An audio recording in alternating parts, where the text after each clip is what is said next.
Wayne's. Hold on, I'm gonna get us in. Hold on. Good evening, everyone, and welcome to Paranormal Talk. See, I get to use my good voice when we're doing paranormal. I can't use that voice when we're doing the Centralist. People are like, "What is this? Some kind of weird sci-fi show?" No. Anyway, real quick, since I brought up Centralist, if y'all caught it last week, Michael and Jay and I were in. God knows how we didn't get in any trouble. Y'all should go listen to that show. It's well listened to, but really, y'all should go listen to it. I'm not sure how we didn't get thrown off of half the networks we're on, but we must have skated very closely there. But tonight we're in Paranormal Talk. We're going to get into some scary, hairy kind of stuff. I don't know nothing about paranormal people, so I have to refer to the crowd here that I'm with. I just go along for the ride. But anyway, I'm going to turn y'all over to Michelle for a couple minutes while I go flip some servers on, and I'll be right back. There we go. Good evening, everyone. Welcome to the Paranormal Talk panel. We are broadcasting live here on the International Public Radio via United Public Radio Network, 107.7 FM, 105.3 FM in the beautiful city of New Orleans. Tonight, we will be discussing, I guess, a little bit of spooky stuff. We're going to talk about researchers who have run into problems with things following home. We're going to talk about people who have gone out to sort of explore their thrill of adventure, I guess. Everybody wants to go check out the spooky place and don't think about what comes after that. So with that being said, we can slowly get started. So, and I think we lost our commander-in-chief here.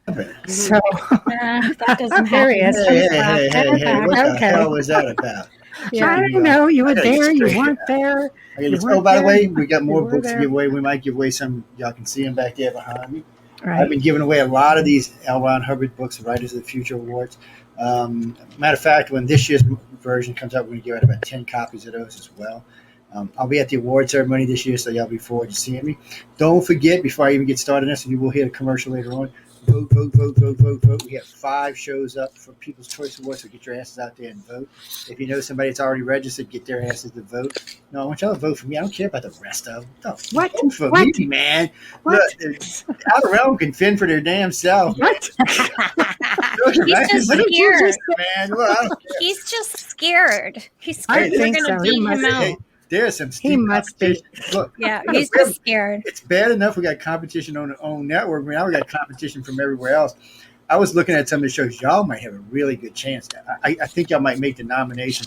I was going through your category. Ooh, man, y'all got some.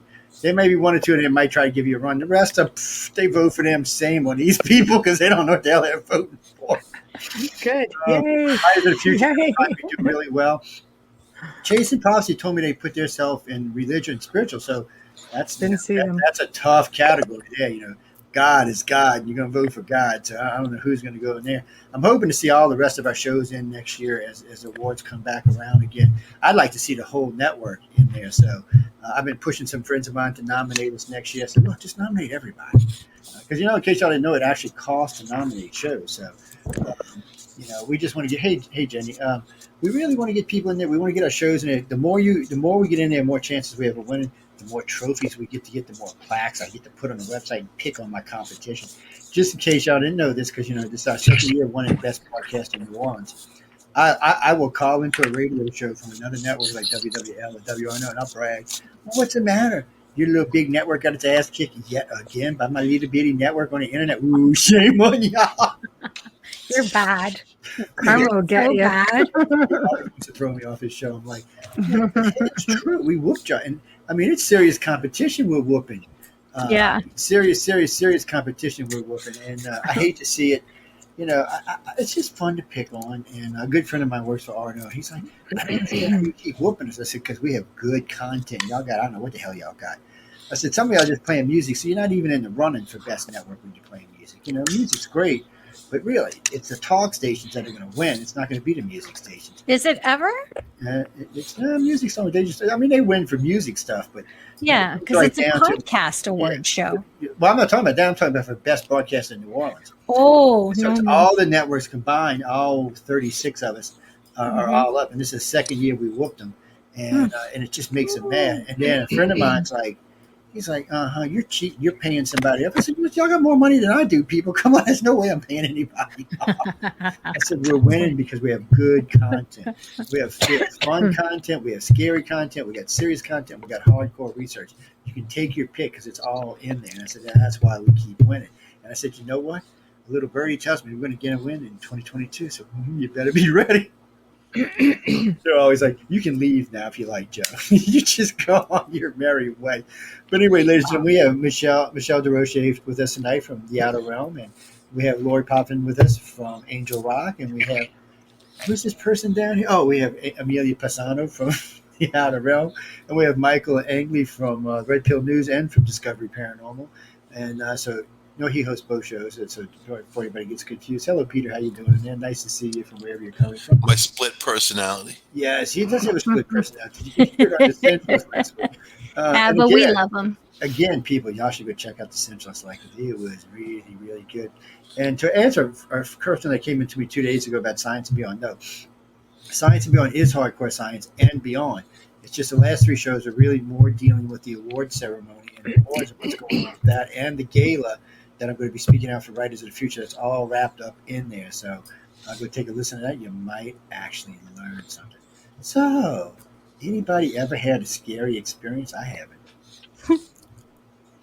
Go see something scary, man. Do you know who I work with? But I'm just saying, I live in New Orleans. I've been in haunted houses. I've been in haunted graveyards. As a matter of fact, I'm going to call a lady right after the show to talk about this again. But I have seen some stuff that's challenging. Like we'll go to this is a 330-year-old graveyard. It used to be in the city. NASA bought the land and tore everything down but the graveyards. And they keep maintaining the graveyard. I don't know if they're still burying people there or not. I think they are, because I do see mounds of sand from time to time, so it usually means they're still burying people. That's how you get haunted rockets. Just saying, man. Just saying. Yeah, but and it's scary because there's like 6 of these graveyards inside the NASA thing. It's a couple of private ones and a couple of big ones. But so, we decide one night, I think there was like 12, 14, 15, I don't know, it's a bunch of us. So we head out to this graveyard. It's like 2 o'clock in the morning. And so we're like, all right. So we get out there, no fog, beautiful sky, nothing. So we pull up, we line up the cars, we go in, we jump the fence, a little little chain link fence about chest high. We jump in there, we start walking around. And as we're walking around, it's like the fog is coming out of the ground. It's just kind of lifting up because you could see where the cars were. There was no fog, but where we were, it was about ankle deep, and then also it was about waist deep, so you couldn't see the headstones anymore. And then you started noticing the fog would just like roll up and go under, and then roll up and go under. I'm like, stupid me, I'm gonna go over there and look and see what's making the fog do this. I see absolutely nothing. And then you start hearing these weird sounds. First, it sounded like an alligator yawning off in the distance. Not a big deal. What does that sound like? For us Northerners. I can't repeat it. I will found one. I will find it. At least 4 people here that have no clue what the hell that sounds like. It's kind of eerie and scary sounding. It's this weird growlish yawn. And when you're in a graveyard, it kind of catches your attention. And I'm thinking, no, that must be an alligator. Maybe not. And then you hear the fence start jiggling. I'm like, wait a minute now. So I had Sam with me, my business partner. He jumps the fence.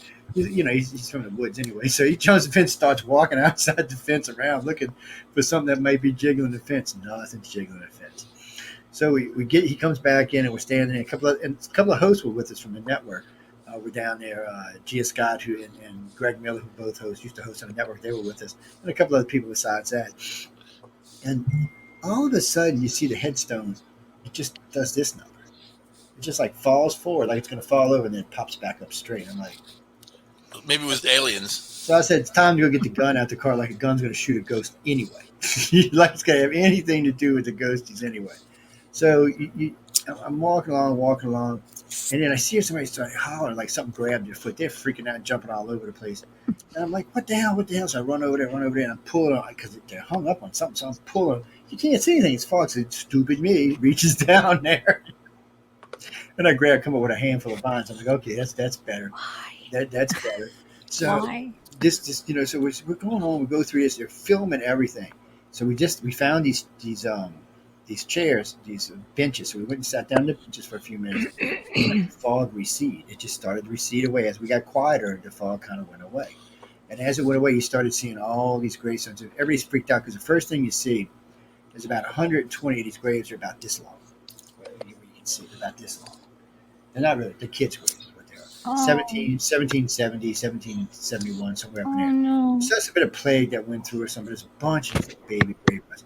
So I'm talking about this, and I didn't hear it then, but on the video, you can hear someone crying. And I mean, crying really good, too. I mean, just then you hear someone else, like 3 or 4 people crying, and you can hear on the video really, really well. I didn't see anything the whole entire time, didn't hear anything the whole entire time. Now, 2 of the psychics with us was just freaking out. They wanted to leave. They just couldn't handle it. They wouldn't actually got back in the vehicles and closed the doors. And whatever it was making them crazy. So we hang out for a little while longer. You see a couple of weird things. So we went home, and that's when the shit happened. 2 people must have bought something. They just flipped out. I mean, they flipped out. I couldn't even describe. They flipped. They're screaming. They're hollering. They're punching walls, going crazy. I grabbed one of them by the throat and just lifted him over the wall. I said, "I'm going to hold you here until you can chill out." And then one of the other members, one of the psychics, came up and started doing something, telling them something, and then they just kind of slumped over and relaxed. This went on for like 2 hours, and it was really, really, really freaky. But I still, to this day, didn't see anything out there. So we run the videotape. We actually have several cameras out there. So we're running the videotape, and you see what looks like 4 or 5 little kids running across the field in front of us. One time, there was a grown adult man, he walked through Sam, just walked right through him. Sam was one of the ones that brought something back with him. And then on the other side, I forgot who it was, Gia. There was a woman that came walking this way, and Gia was walking this way, and they intersected. She was one of the other ones that flipped out. And it's just so weird what you were seeing, but none of us seen anything with the naked eye the whole entire time we were there. It creeped me out. I didn't want to go back after that. I was like, well, look, if I'm seeing things moving around on camera, I'm not seeing things when I'm walking around there. That bites.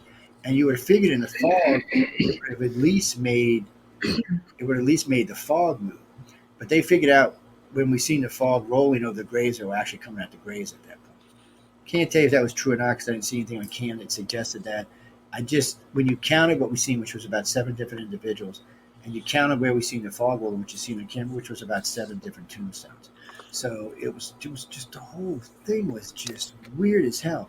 So I said, all right, I finally get brave enough to go back. About 3 months later, go back. So we're going to go back in the daytime, right? So we get that dusk, and it's starting to get dark, and you just hear this person just let out this horrific scream, like someone was just cutting them to pieces or something. So didn't see anything, and then on camera you see what it looks like. It looks like a guy maybe in his 30s, 35. He's just running. I mean, just running across the yard, and then all of a sudden you see him kind of swoop. There was a hangman's noose. Just caught him, and I looked all over the tree for a hangman's noose. I couldn't find it anywhere.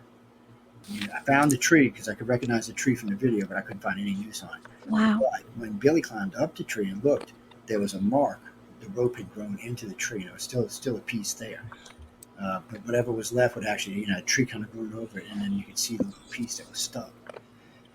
So I forgot who it was that went back. I think it was one of the ladies went back to release him. She wanted to release him. She said, "This is crazy. There's too much hostility in this graveyard." She said, "Whatever was here," and then she freaked out because she said she felt some dark entity was protecting the graveyard from her. So we sent 2 or 3 other people back, and nobody seemed to be able to get back in this place without having some kind of horrific experience.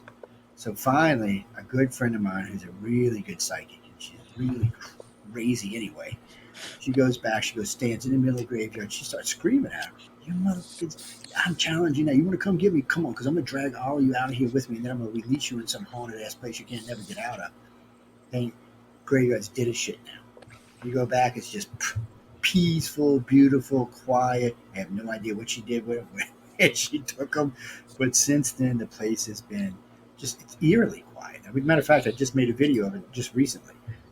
It's one of the places we're going to schedule an investigation on later this year, along with a couple other places around here that are graveyards. But, like I said, I'm a ufologist. I'm not a paranormal guy. I'm not out there throwing salt on people. Now, don't get me wrong. I dabble, I'm pretty good with magic and stuff because I was raised in it. And, I also studied with my boy's grandpa for quite some time, well, grandson, I should say, for quite some time. And Linda studied with Gabby Yvonne because she does white magic. But, I was with Crowley's group, and that's how I learned how to do it. And it still didn't explain anything to me that was actually going on in this place. But now it's quiet, so now we're going to go check out the rest of them. So maybe I'll send them to visit y'all. I'll put the pot of coffee on for them. So, he's like, "Come on, baby, we'll have scones and coffee." Yeah, scones. Scones and coffee. I just don't know. I mean, I've been in homes down here that feel haunted. Every now and then, like the house we had on the beach, there used to be this black hand. You would see it on the white door.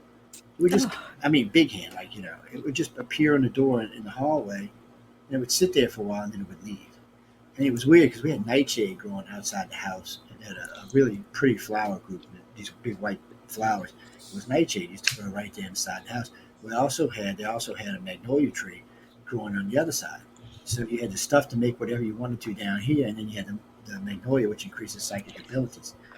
So whoever lived there before us was obviously into witchcraft, obviously, which was funny because we were heavy into it when we moved in. And it was the place, this place just popped up to us. We were driving home one day we went actually to see, we went to a conference actually. And we left the conference at the Broadwater Motel, which doesn't exist anymore. Katrina wiped it out. And as we were driving by, we seen a little bitty sign in window for rent. We pulled in. The guy said, "Yeah, it's $450 a month, cables included, water's included, and the lights are real cheap here." So I gave him the deposit right then and there. So yeah, we'll use this as a weekend cabin. It was cheap. So we move into this place. The first night we move in, this storm comes up out of nowhere. It's shaking the house, rattling the windows, lightning bursting down in the grass and shit. It was crazy. And then after that, we stayed there for about 3 years. That house is extremely haunted. Anybody who came there had really weird dreams. All kind of weird shit happened there. The house, people were possessed. It was a crazy place. It was a beautiful place because it was right on the beach. I mean, nice. You walked out your double glass door, slide doors in the bedroom upstairs, and the balcony overviewed the beach. It was beautiful, but it was a freaky place. Nowadays, this house is much quieter, much more peaceful. Out of all the places I've ever lived, this place seems to be the most quiet as far as that kind of stuff goes. It seems to be very quiet. There might be some little 3-foot guys running around in here, but I don't think they're alien. I don't think they're ghosties or anything. Apparently, they don't like this place. Well, there's so much salt here, Just recently, just with this little storm that was in the Gulf, my whole yard got a layer of salt water in it about 1 inch thick the other day. Just sat there for a day and then, washed its way out. So if they are here, they're stuck. If somebody brought something in, they got to catch a ride to get out. So I'm kind of like, But it just doesn't seem like that. There's none of that weird things or weird dreams or slamming doors. And since I'm on these new meds, I dream all the time now. It sucks, by the way. Because unfortunately for me, I get a lot of dreams that tend to come true about other people. So I kind of cut that off. And now that I'm on these new meds, I can't seem to cut it back off. It's like back again. So hopefully I don't dream about anybody I know. I've had weird dreams, like just stupid ass dreams. I'm so I woke sorry. up this morning. I'm like, I must be doing crack or something. Anyway, that's some of the experiences I've had. If you dreamt that you're gay, you probably have a tendency, man. No, just that's saying. not fortunately for me. There was a naked guy in your dream saying, "Hey, baby, hey." I've never dreamt about naked guys. You got to confront those feelings, Joe. That's all I'm saying. That's feelings Joe don't have to worry about. Fortunately for Joe, he's real fortunate in who and what I am. I've never had any issues like that. But look at Bruce Jenner. Hey. He lived half his life and came out of the closet. Yeah, but he was always a little weird, though. Now he's running for politics. he was always a little weird. So I want to say something that we haven't even mentioned. Every one of us here was absolutely 100% right about this UFO report not containing anything. All the hoopla for months that was out there of people. I mean, the Discovery Channel blocked off the entire time slot for the evening. They had hours to fill with nothing to say. They had nothing to say. I love it. I love every bit of it. So F them. I don't know what they expected was going to come out of that either. Nothing. Uncle Sam's not willing to give any secrets up, and neither is any other country for that matter. I mean, anything big. You get trickles and dripples, and every now and then one of the ministers or somebody from one of the countries will come out and go forward. But for some reason, they don't want us to know. Or you know what? It's not us. They don't care if I know. They just don't want y'all to know. But it's a gray area. It's so bizarre because here are people living their lives every day, and then here are these objects floating around the aircraft carrier, like just breaking security and saying, "Ha ha, here we are, nothing you can do," and they can't say, "Well, we don't know who it is or what it is or why it is." That's insane, man. To really ignore it, that's just bold-faced. Okay, since we can't explain it, we're going to ignore it. That's really it. Because they think it's ghosts. It's ghosts. That's what they think. It's ghosts. Really? It's dead sailors from the past coming in and haunting me. All energy is interconnected, buddy. It doesn't matter if it's ghost or alien or whatever. And aliens die too. Everything is energy, and all energy is interconnected. Yeah, but they take a lot longer to die than we do. I don't know that. Way longer. I can't say. I've never even met one. Yeah. Talk to a contact. Unless you're an alien, Joe. But I've never met you in person either. You never know. We're going to come down to your house. If you ever think you hear Santa Claus tapping around on your roof, run like hell. That's all I can. We're gonna come down and visit you. And the po' boys are on me. Oh man, speaking of that, the new restaurant opened up. Hey, how's that? Check out that later. But I want to know what an alligator sounds like when it yawns. Actually, it's kind of funny you said that, because if you go down to the French Quarter, most of the old restaurants are haunted. Oh, squirrely. I mean, they are. I mean, you know what, dude? Move around. I'm going to reference you forever on the alligator yawning thing, man. You just went down to the Angley's top 10. I got Cuomo's #1 saying, "I only lied to protect the truth, man." I love that one. But you know what? I thought it was an alligator yawning. I love that. I'll have to get one and play for you. The little ones don't sound the same as the big ones do, but the big ones sound creepy as hell. Do alligators become ghosts? Just trying to get us back to the paranormal somehow. I don't know. They might. They eat people that become ghosts. Yeah, I guess you could say that they do eat people. That's true. It's weird though, because there's so much weird energies, and there's so many towns down here that were big towns and now are gone. They're just dust. I've heard there's increased paranormal activity all around the Gulf, man. What's going on with that? It's weird down here right now. It's a strange place to be living right now. I mean, everybody's real happy, we're all happy. We're released, and everybody's having fun. And like yesterday when we were out and about, I mean, people were all over the beaches and stuff. But the paranormal scene down here is big. There are at least, how can I say this? At least 40 new paranormal groups throughout the Gulf Coast area. And it's a lot to keep up with, because they'll write to me. "Oh, Joe, I'm like, who the hell are you? And what experience do you have?" Because don't get me wrong, I've got some of the finest ghost hunters in the world on the network. So if you're going to come talk to me, you better at least know your stuff, because I don't want to be wasting my time. And people, you listen to me. I'm not trying to be mean, but truly, I mean, we got Canada's most haunted and America's most haunted on air with us right now. We got one. We got good psychics. We got good people who can feel stuff. I mean, I'm not really feeling. You're gonna have to come up with some good stuff if you're gonna come see me, or if you want to go. Because somebody the other day asked, could I get him into such and such place? I said, yeah, I can send him to Lori's house anytime, but you can go up on Lori. Well, on that note, a lady from Ontario writes from me the other day. She goes, "Do you know any good psychics or anybody who's good at clearing stuff?" And I just had to pause for a minute. I said, have you listened to any of the shows on the network? She's serious. I mean, she's like, well, I said, look, I said, don't take this the wrong way. I said, I gave her 5 shows to go listen to. I said, you listen to these people and then contact them. I said, because I can't help you. I said, it's not what I do. I said, unless it's a little gray alien running around your house, there's nothing I can do for you. I said, I'm not into running off ghosties. I said, that's energy I can't waste. But anyway, who's next? Michelle's up next. What you got? And then who's Lori? And then who's this redhead down here? Amelia and Michael. What have I got? Well, it's not that I'm fearful at all, for that matter, but I do startle, and I don't like surprises. And I have been to many parts and places in the world that, maybe I felt a little bit aloof about. I've had experiences. Every time you go into a location to help someone, you take a chance that something is going to follow you back. And I think in the early days of my being green, I think I just sort of didn't pay enough attention to grounding or taking care of myself. It's not that I went in there full of myself either. I was still learning.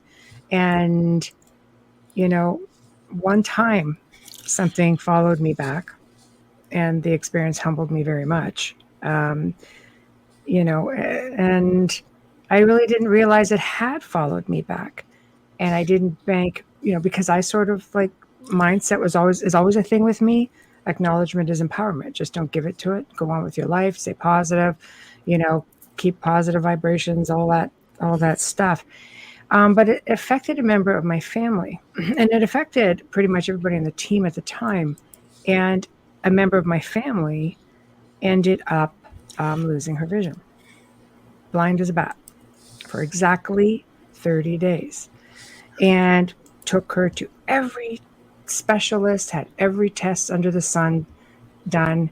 And I would say probably about 29 days in, my family doctor looked at me and he goes, have you worked on anything maybe that could have come back? Because he was pretty open-minded. And I thought about it at the very last place I'd been, which is a very severe location. And I went, maybe. So I just threw it out there and, meditated on it and sort of popped into it. And at that point, reversed a lot of energy, did a lot of work. And literally within a few hours, she came down, looked at me and said, I can see. Just like that. But her vision was never the same. It wasn't like that miraculous, but it was something nonetheless. And that humbled me, and it changed the way I did my research from that point on, which was with a great deal more respect. Like I said, it's not that I went there cocky. I just didn't go in there thinking it was going to be a problem at all. To be honest, I had a job to do, and it was to help these individuals, and that's what I did. So I think as researchers, we have to bear in mind that we may not really get affected because maybe our head is right, maybe we ground, maybe we find ways to protect ourselves, but things still have a way of working their way into your life, into your families. They will look, for the weakest link. They will go for that. They will work, you're the way in, basically. So that for me was terrifying in a whole different way because my safe place was infiltrated. And it was done so very slowly, very cunningly, to the point where I didn't even see it coming. So not so easy to do that anymore, let me tell you, after that experience, which was probably my second year in the field. Now they would be hard pressed to try. And if they did, they would have to really run. So that's my main story. What's up, Lori? Powerful. It's pretty powerful. Yeah, thank you. Man, live and learn was an experience I'll never forget, and I'll never repeat. Well, you know what it is? I say to many people, especially you can usually gauge when talking to somebody where they're kind of in their experience with the paranormal. And I find so many people think that they're infallible as human beings. Like you see people, I get a lot of people that contact me. Usually it's male, probably late teens to mid 20s, bit of a loner, wanting to fit in, seeing all these paranormal shows on TV. So what do? They go to a lot of these famous places that have been investigated on TV. And they go in there with nobody, with no knowledge, and then they take something from the place, thinking it's a souvenir, take it home, and all hell breaks loose at their home. And then they can't figure out what's going on. Why is this happening? Because I find so many people believe, like when you watch people on TV that provoke, spirits, this is for television entertainment. They don't realize, what they're dealing with, or the fact that people think they're so infallible. You are one tiny little puny human. You're dealing with things that have been around since the beginning of time, many times. You have no idea what you're dealing with. And again, like you said, Michelle, you're well versed now. Same as myself, I've never found out what happened, why it happened, and when it happened in our old home. I worked in palliative care. I worked out in the community. I worked in a very low vibrational area, a lot of murder, a lot of suicide, drug abuse, violence, and was there when spirit passed. Now, did somebody have an attachment that followed me home? Because I wasn't aware of my gifts at that time. People around me were, but I wasn't. I was just always sort of very intuitive. And it took a long time and speaking to a lot of people. But I agree with everything that you've said, that, grounding yourself, understanding how energy works, maintaining a high vibrational energy, which is not a match for something lower vibrationally. But in the end, what we realized was it had to come from within us. We had to band together as a family, stay united. I still believe that one of the most powerful emotions is love. And again, many of the things that you've mentioned. But that is the thing that I find scary. Like when you're like Dell, he's working nights tonight, so I guess he's probably asleep. I didn't go downstairs, but he's been thrown 15 feet across the kitchen now by something unseen. He didn't even tell me for 2 days, because he still to this day has to debunk it 6 ways to Sunday.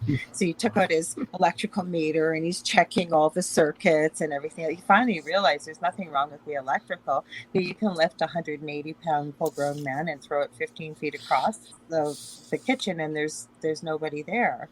So like I say, this is the thing that I find is a lot of people either don't believe in it, or if they've seen it or they are, want to do this type of thing, is they try to emulate what they see on TV, realizing that it's not reality TV. Second of all, and if I always encourage people that, yes, it's great to have new people wanting to learn and stuff, but see if you can find a reputable team around you that is willing to mentor and train you. And even someone as gifted as yourself, look, like you said in the beginning, look what happened. And it can happen, and it usually bites us in the butt somewhere. I was 2 years in it, working with someone who had been in the field for 10 years already. Mm-hmm. That's and what I think I learned. It doesn't matter how much you think you know. It doesn't matter. You could think, you become more well known or whatever you want to know. I always find that something in the spirit world usually has a way of knocking us on our butts and right back down to the ground again anytime. We're all students. I've been doing this 18 plus years.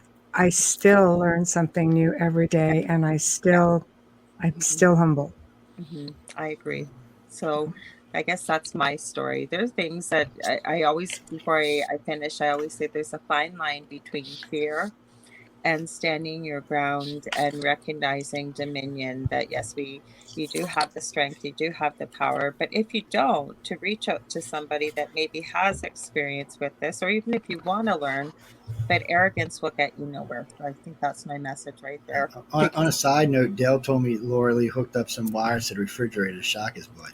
Sure, okay. I haven't got a clue. I'm just kidding anyway, before anybody takes it serious. I haven't got a clue. Oh, well, I had to say just kidding, because somebody might take that serious and start harassing me. So yeah. What's up, Amelia? Hi, Jojo. How are you feeling? Yeah, we're getting there, slowly but surely. I hope you feel better as soon. As long as I can talk, I'm okay. There you go.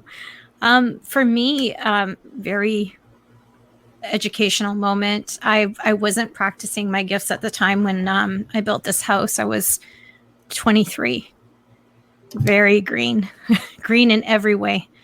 I just assumed that because we were building a house that it wouldn't be haunted, because Hollywood always says the houses are haunted because they're old. Mm-hmm. Nobody ever told me that the land has everything to do with it. And I live on prime land that the War of 1812 was fought on. So I moved into everything that could possibly happened land. And I reached out to a lot of different people. And the one that helped me the least was the church. And I was at Mass every week. I won't even go there because he's actually in prison right now. Oh, shit. But anyways, I had to go to different churches to get somebody to come in. He would not walk past the foyer to bless the rest of the house, said that he could bless it from there. And I knew something was deadly wrong when he wouldn't walk further. I had all the signs of the bloody Amityville except for the blood walls. I had the odors. I had the damn flies. The flies were the first thing to throw me, thinking I'm losing my friggin' mind. I didn't sleep. It affected everything in me. The way I behaved, the way I interacted with other people, my sleeping, my eating. I was skin and bones. It was crazy. And the loneliness, because I had moved here from Toronto and it was an hour away and I didn't know anybody here. So I was a prime target. And I couldn't even, at the time I was a smoker, I couldn't even go outside and have a cigarette with my coffee without being yelled at to get the F off their property, off their land. So through many years of struggle, and until I actually went through my NDEs and I started researching my gifts and learning how to use them, because I was always taught, where I've discussed on other episodes, not to reveal my gifts and not to practice them. Once I started opening up and gaining mentors, and Michelle included, it changed. Learning how to ground properly, not just ground.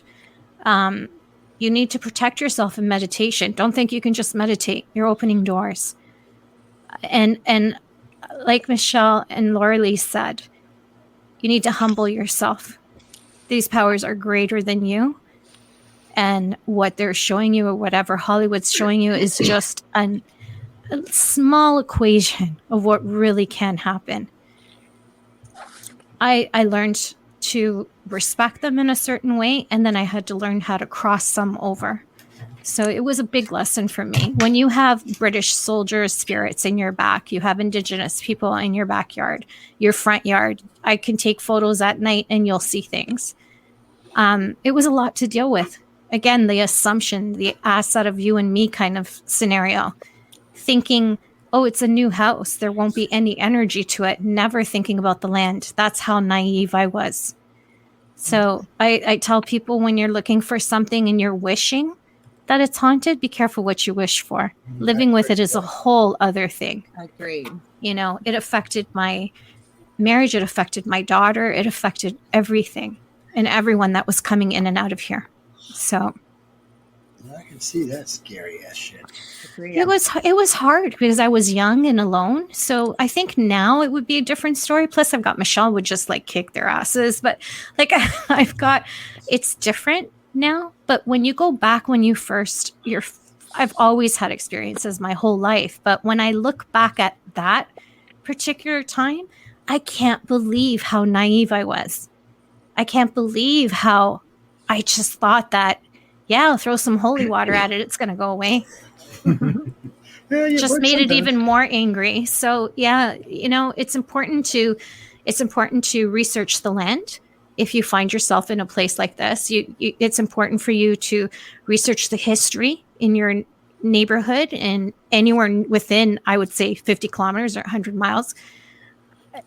You know, it's just so important, especially if you're gifted, because you are like a beacon of light to them. And you need to know and learn how to dim that light so you can stay safe. And your family, because they'll go after your family first. Joe needs to dim his light right now too. Yeah, it's distracting, isn't it? It's a little distracting. It's very Mardi Gras. So there we go. No one's lifting their top up, Joe. No one's lifting their top up. You can keep the beads. That's a good I'm so glad that you said that about that it goes after your family, because I would have people that had worked in the paranormal field say, "You send that to my house, I'll kick it right in the butt," and I'd have to say, right. You need to realize that it doesn't do what you say. It goes after things you don't control. Your health, your finances, the young people with any children, your loved ones, young people. It doesn't come after you, and even weakest link. That have said, well, you know, leave my children alone. Why don't you come after me? Well, you've just revealed your weakness now for sure. That's exactly where it goes. Same thing. My kids were affected. One with autism still asks me in this house, Mom, there's no ghosts here, right? And I always ask him why, because why would you bring that up out of nowhere? Yeah, it's highly sensitive. Yeah, it's scary. It's highly sensitive. Joe would say, "Oh, you know, my little bug-eyed friends came to visit." I'm like, what? So don't be saying it. So I don't want to get that crap. Michael, what you got down here, babe? You know what? I'm listening to all this talk. You guys are very sweet. And I think that your nature dictates how you are in situations. Like, I'm kind of a douche when it comes to ghost hunting. And when I go into a place, I don't let things take control of me. I take control of it. And we've been in some heavy, you guys too, you've been in some heavy places, man.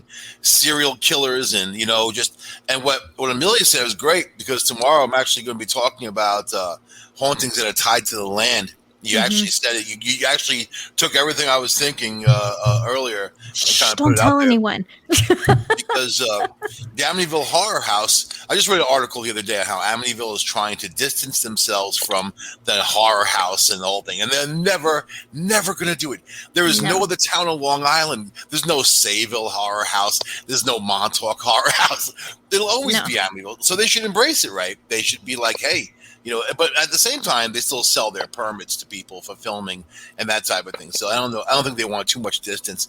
But it's been a long time that I've always felt that the energy there was tied to the land, and it was that DeFeo, and he just died in March, and I believe that he died in prison. I believe that he went right back to that house upon death. I mean, that's usually what they do, and the house is still active. But check this out.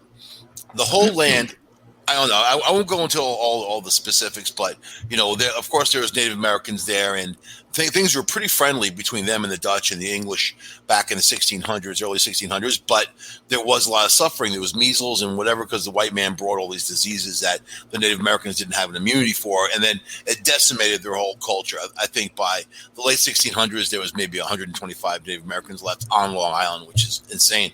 But when things are tied to the land, you need to know the history to fight that. And I think that, that DeFeo, whatever it was, influenced him to do the murders. And he went and killed that family.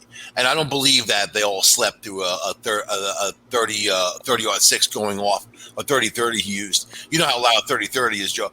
You don't fire that multiple times without helping people wake up.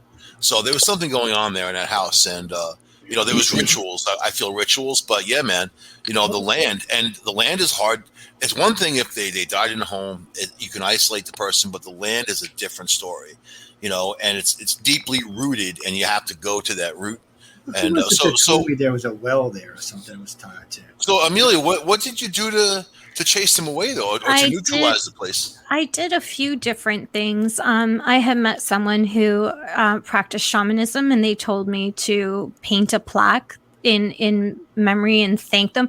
Trees is something that you can do, but I had just planted a whole bunch of trees, so I wanted to do something different. And I went out and I thanked them. And I poured water on the ground and put fruit on the ground as well. And then I did the Catholic route. I tried to touch every area. I did the Catholic route of getting another priest in here.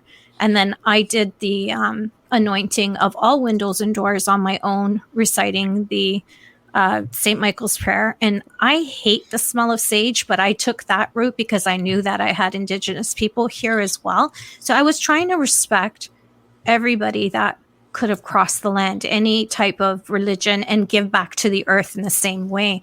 And I never had a problem again with any of the Indigenous, but I still have problems with the British soldiers at times. That hasn't gone, because they come and go. I would suggest playing Slim Whitman, that one particular where he's yodeling. Oh yeah, you want to get rid of anything, man. Wasn't that in Mars Attacks? Yeah, that's what killed the aliens. Oh my God. Slim Whitman. Well, I believe in that, though. I believe that there are sounds that can drive things out. I mean, believe yeah. That. Well, Michelle and I have cleared the property as well. Quite often, we stay on top of it and we keep it protected. But it's also there's when energy shifts. Ghosts in hell waiting for Michelle. She got her own fan club going on down there. Who says we send them back to hell? No, they're not crossing over. They're just being pushed back. Like, look at Gettysburg, right? And right now, there's all these people there reenacting. Don't you think that draws things out like crazy? That's a problem here, Michael. They do a reenactment just down the hill for me, like at the bottom of the mountain. Yeah. It's provoking. Yes. There are some researchers who specialize in reenactments to draw out activity. So it's definitely something that works. Might even be able to perceive it as mocking. Well, they might. It angers me when I see that's the one thing with the pandemic these last 2 years, because it's June 5th when they do it. They haven't been able to do it. And we've noticed, Michelle and I have noticed it's a lot quieter here. But there's also residual hauntings, and those you get used to, and they're there. So it's okay. But when you have a spirit manifesting itself from combat boots up, you get a little uncomfortable. You guys have ley lines running all through there too. But you know what? Talking about soldiers, I'll tell you a quick story. My friend's nephew, little Russell, was going. That's Lansing, New York, right? And around the lakes there were soldiers. Of course, there was Sullivan's March and all that, right? He was going into the elementary school. He looks down to the field, and there's two soldiers running at him in full gear, right? And they had muskets or whatever, and he's like running it. He's a little kid.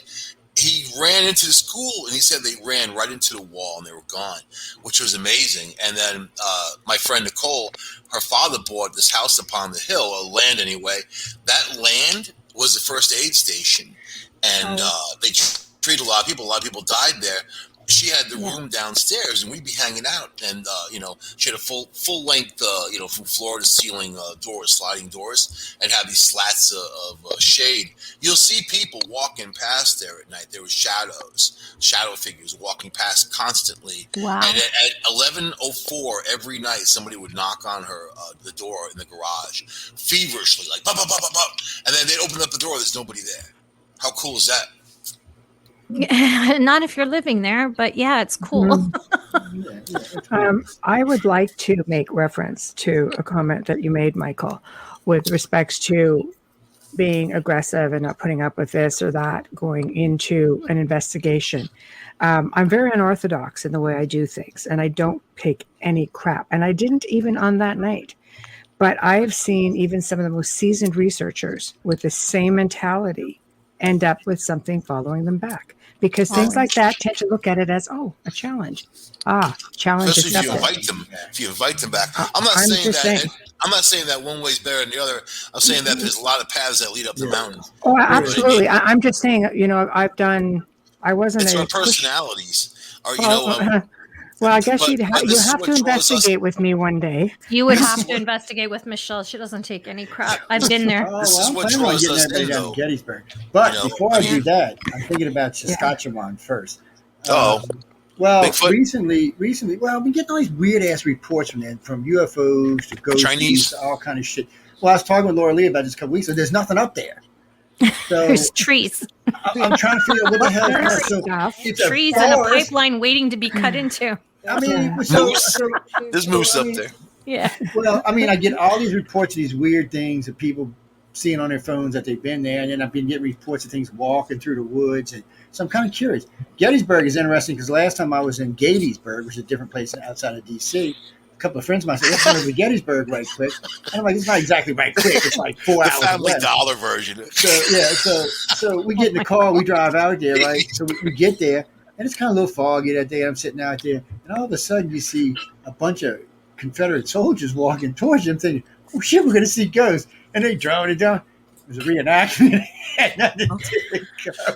They all got their cameras. I taking pictures. Like, some guy eating a sandwich. You're like, it's a ghost. It was funny. That ghost has a po' boy. You showed yourself to me. No, it was just too funny. Because I was with some serious investigators, and they're all like, look, we're gonna see it, look at this. And I'm looking, I was a little suspicious. I'm like, no, come on, really? And then all of a sudden you see these guys, you get closer. I mean, these guys look alive to me. They don't look dead. Well, I believe I'm going down there, right? Because I'm about to head out west, but I wanted to wait for the reenactments to be over and done with, and all the glitz and whatever, because those days following, it's not going to stop. Because when they resurrect those entities, man, and I have a list of the top 10 spots in Gettysburg that are most haunted, where just plain old people take a pic and they see, ghosts, man. I've seen a lot of pictures from Gettysburg. There was a lot of bloodshed there, though. Oh, yeah. It was horrible. Gettysburg's Only amazing. for 2 days. You know that? It was only a 2-day battle. Yeah. I still want to know why my phone keeps showing me in Saskatchewan 5,000 feet above the ground. It's irritating. Can you repeat? How do you pronounce that? Saskatchewan. Saskatchewan. That sounds like the sauce that I put Saskatchewan. on. Yes, Saskatchewan. Saskatchewan. Hey, I'm American. I can pronounce it however the hell I want. And you're Southern American Okay, to New boot. Orleans. Wait, what time? What you said, Laura? I didn't hear you. I would say Regina, which is in Saskatchewan. It does. I mean, I just keep getting these weird reports out there. Enter. It's they're in some little town way out on the East Coast, some little island out there, like 50 people living. I keep hitting these weird reports from out there. Prince Edward Island. Hey, look, I don't know. All I know is it's in Canada. It's not too far from where Shag Harbor happened. So it's in Nova Scotia. Nova Scotia, yeah. All I know is it's cold as bleep up there. That's all I ever hear. Labrador. They said they don't. It said it don't even hardly ever get warm up there. It's like what? Labrador, because there's an iceberg right there. Labrador and I've never been Halifax. there. I can say I've never been there, but I'm kind of curious. But they won't let me in Canada anymore. Ever since I snuck in last time, they're like, you can't go back. You're on the tag list just a little bit. You say you're Casey American. Unless it's now they let me go to BC all day long for some reason. I don't know what it is, but I think some kind of a way we kind of annexed BC. I'm not exactly sure what happened there because during the COVID crisis, Americans were coming and going all day long. So I'm not sure what happened up there. But the rest they're of y'all completely open now. Yeah, well, everybody's kind of getting freebeat up now. It's getting a little weird. But I was thinking about that. Now think about this, and this we'll go around the list here. But so we all know we've been locked down for 18 months or so. Some a little bit longer, some a little bit less. So what were all the ghosties doing when we were locked down? I got to be honest about this. I didn't hear hardly any reports in that 18 months. I'll let Michelle speak for us. Okay, Michelle, you got it. I didn't personally. That's why I'm asking. Oh Michelle, my God. I really have different theories on that. I don't think they change one way or another. I think when there are more people around, they're able to feed off that energy a little bit more. And it's not always in a malicious way. It just helps them to get around a little easier. It's like going for a walk, wondering why you're so exhausted and you shouldn't be. Could just be you might have just got zapped, But I mean, the type of cases that come our way are significantly different. And it has not stopped for us. It's been pretty much the same. And again, I do believe when people are in more of a bad mindset or a bad way, maybe extra depressed, extra anxiety, too much time spent together in one location causes a little bit of arguing and a little bit of heaviness. I think there are things out there that look for specific traits like that. So it has not slowed down for us at all. Sounds kind of true. Lori Lee, sorry. I'm getting confused here in my old age. I have to agree. Even we've had some activity at this house, passerby things or seen things. Excuse me, even in my group on Facebook or wherever else. I'd say lots of people have seen lots of activity and a lot of people asking why. And I have to agree with you, Michelle. What I usually explain is collectively around the world between the anger, the fighting, the depression, the amount of suicide, there's such a low vibrational energy collectively around the world. So if anything, I've seen just as much. I haven't had people say they've seen less. I've actually, and it seems to be just a little bit more violent in certain areas too. Military helicopter, sorry. They love you. They come yes, and listen. They do. They're like, we're talking about it was so loud, I was wondering if you guys could hear it. We got this new system's got Sorry, that's okay. What? I can't hear you. Yeah. I have come for you. No, so I have to agree with you. No, aliens. I have not seen less. Definitely have not seen less. If anything, more or at least the same amount. But again, I have to agree with you. They don't just go away. If anything, if you're home and you have ghosts, you're going to notice them more. I always work from home, but we're always pretty aware of what I meant. What I meant was all these haunted locations, no one's been visiting them for months. Actually, we're bored. We're waiting. It must be lonely. It's I was thinking, I mean, wouldn't they be more active now that people can actually go back to, hey, look, it's people again, all right. Well, why? They can be anywhere. They might show off more now. But they can pick up the energy collectively around the world. I'd say they had a steady supply of, if there's something more lower vibrational, definitely had a steady supply, if you want to call it food or whatever. So I think haunted locations, anybody going back to some of these places to do tours, for example, might be in for a real treat because they might be a little bit excitable. It's like, yeah. That's what we're hoping, because there's several groups down here going to start opening up. I know Dark Matter's going to get into it. I heard Bloody Mary's getting into some stuff. One of the ladies we're talking about bringing on networks getting into some stuff. It seems like everybody's expecting the activity to be heavier now down here. Mm-hmm. And I guess we'll find out as the groups start to get out and investigate and stuff like that. Because I get these people that call me and say, can you tell me the best place to go? I'm like, no. I said, John, no, you know. I said, I do, but I'm not going to tell you. That's how you know who you are. I said, I can't be sending people where you may find yourself in danger, because some of the places we go, really, if you're not a pro, you shouldn't be going in there.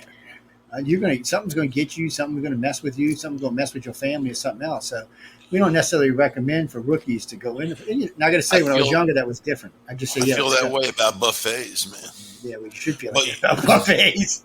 You know what? Like, it's been my experience that a lot of these they don't have a sense of time.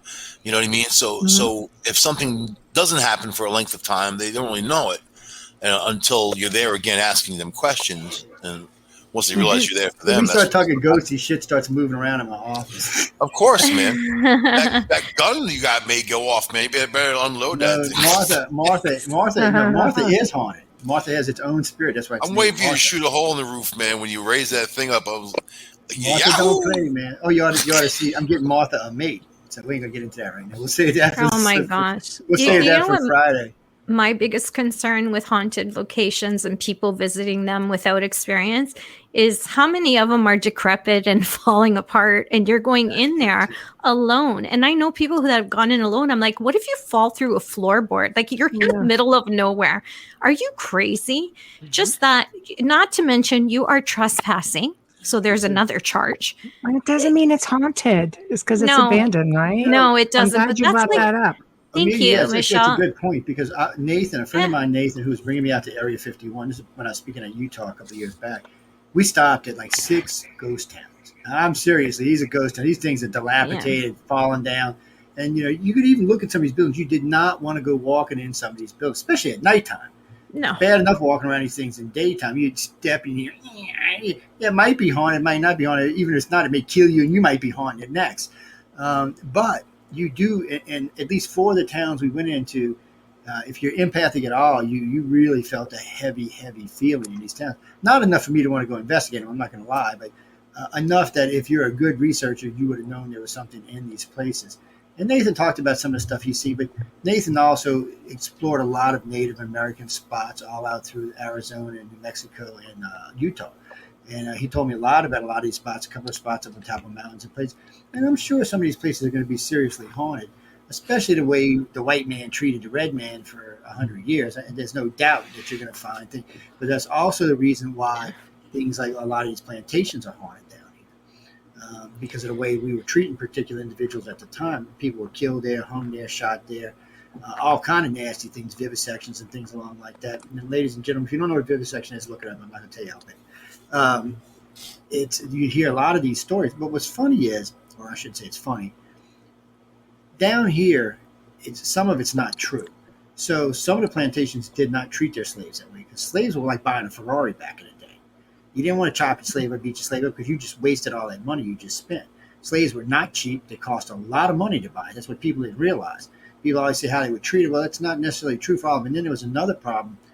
When we freed the slaves, well, most of them had been used to being taken care of, so they didn't really have an idea of how life was going to work after that.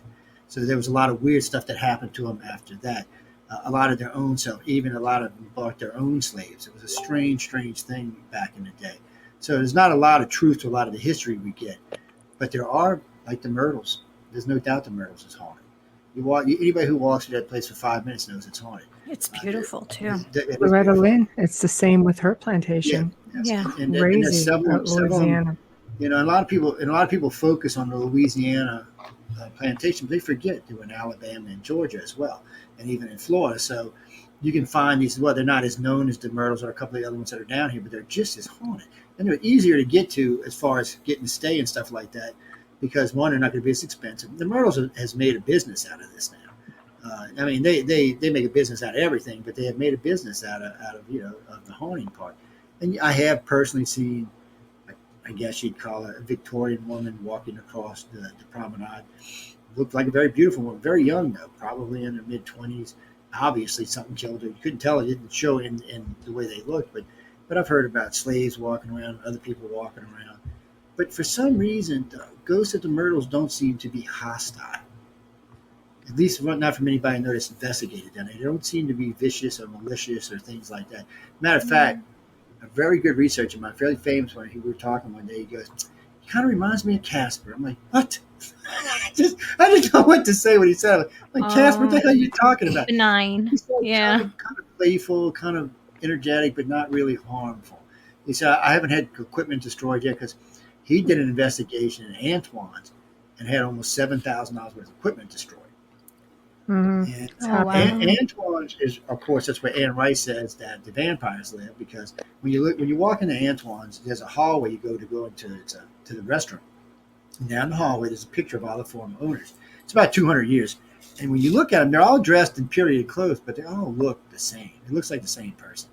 I understand why she said it when you look at them. You're like, really? It does look like the same person. But the Court of Two Sisters is the same way. There's several restaurants down here that are 2 and 3 and 4 stars, 5 stars they're definitely haunted. There's no bad. And a good friend of ours and an acquaintance or another one of the hosts, they like to do ghosts with the dinner with a ghost, and they were doing them down here. And so the 12th person or 13th person is the ghost. They put them at the head of the table, and a lot of times they show up. A lot of times they don't. Though it's hit and miss on that kind of stuff. Ghosties don't always come on demand, and sometimes they do, and sometimes they don't. And then, and a lot of people like to walk around with all kind of protection stuff on them. Well, if you're doing that, ghosties aren't going to come around you anyway.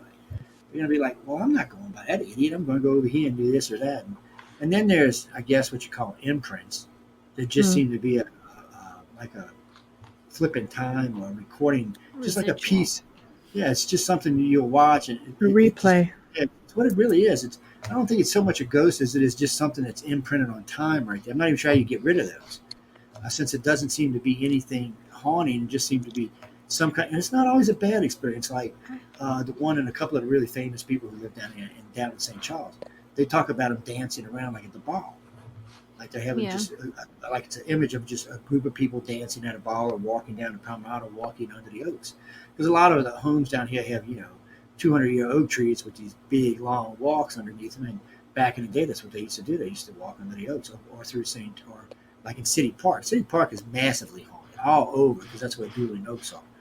But the dueling oaks, I would tell you that the ghosts are probably more hostile. But if you get over by like where the carousels and all that, they seem to be much more playful. So it's a weird mix down here. And Lynn and I've been through there many times at 3 or 4 o'clock in the morning. And sometimes we'll ride through there and it's all like, ooh. And sometimes like, oh shit, we're getting out the park. They haven't even seen anything and we're getting out the park. So I mean, it's kind of a weird thing. But it's like Canada. Y'all are as old as we are. So we're not near as old as Europe, mind us, but we're all 200-300 years old. And it seems like those kind of things just kind of happen. They just get instant replays. Now, I've never really heard of that many places in Canada that would be more y'all's spirit, but I do hear from time to time at different locations and different places that are haunted. And I would think what is the oldest city in Canada? Probably Quebec cities, probably oldest, isn't it? For the most part, any of the East Coast cities probably Halifax would be working their way in. Montreal. Old Montreal is old, but it's not as old as Quebec. No, Quebec City's still older. Yeah. Can I just ask a question? I have a question. I have a question. With these plantations, there is one that I saw on television that actually had a scrying room, but for the life of me, I don't remember which one it was. And they had a black mirror in a door. It was like a small closet, and they would go in and scry. So, yeah, you're going to keep things alive if you're doing that. I have a very large black mirror. Yes, I know you do. Like, I hate that thing. Amelia hates it. Doesn't use the bathroom upstairs for a reason. Just saying. Yeah, but, it's old. I pretend it's not there. I'm just like, yeah. I can't look at it. I can't look at it because I'm always afraid that I'm going to get something looking back. But there's one of the plantations that has an actual scrying room. And I was just as well, I have heard of certain locations which was just sold. And I remember going through the Lizzie Borden house, and the man at the time, this was 2019, I believe. It was right before all this crap happened. Anyways, he had said to me that, oh yeah, the teams come in, investigate, and I know he's no longer there, so I can say this. And they'll use the Ouija boards we have upstairs to communicate. And I'm just like, oh, for the love of God, Well, a lot of the old plantation people were into that kind of stuff. But the Lizzie Borden house, it's a great way of keeping it open and alive as well if you're doing a Ouija board, because it's not necessarily Lizzie that's there, but someone is. That's all I'm trying to say. Yeah. Yes. And the Victorians were big into the spirituality. They loved, anything that was sort of macabre. They liked picnicking in cemeteries. They the ones that started the whole spiritual movement. They loved to do seances and table tipping and spirit communication of any type, So if the place goes back to Victorian times, especially here in the West, you're going to see that all over the place. They love that stuff. Yeah. I found that the Hawthorne house in Salem had a lot more activity than Lizzie Borden's in the falls there. I had a question Fall River. Actually for Laura Lee. So, what is her name? Brenda, she asked, she said she heard you talking about your other house a couple of times and how haunted it was. She just wanted to know, did anything follow you to the new place? Yeah, I've had that asked lots. Not to the level that it was in that house. And the funny thing is Michelle, we were on Paranormal Survivor, and Michelle actually commented on our episode, but I didn't know you at the time.